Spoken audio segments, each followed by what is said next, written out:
reka nkuzanira agatebe k'umukari ubwo kazanywe nawe Yesu arajya mu ijuru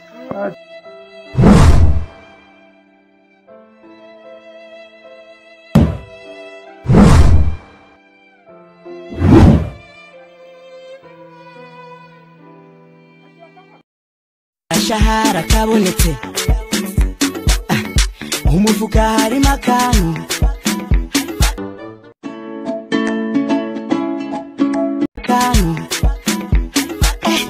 emerera duso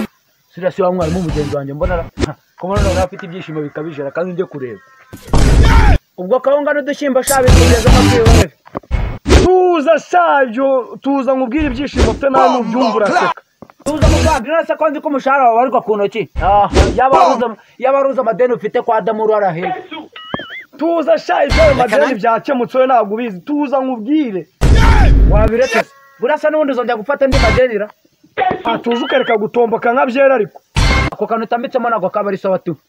ubu ngubu natwe barimo twazamuriwe umushara he no kongera kurya udushimbo dutogosheje cyangwa kawunga ibishyimbo sha ubu tugiye kujya turya salade makarona na za magi n'ibindi bitandukanye n'inyama ngiye kujya ndya inyama buri cyumweru mubyumve namwe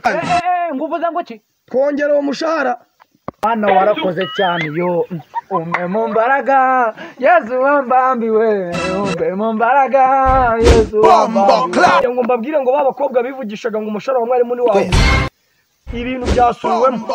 ayayaye ngo ntiwagura n'inkweto ubona ngo ntiwamugurira n'inkweto yo kwisiga mutuze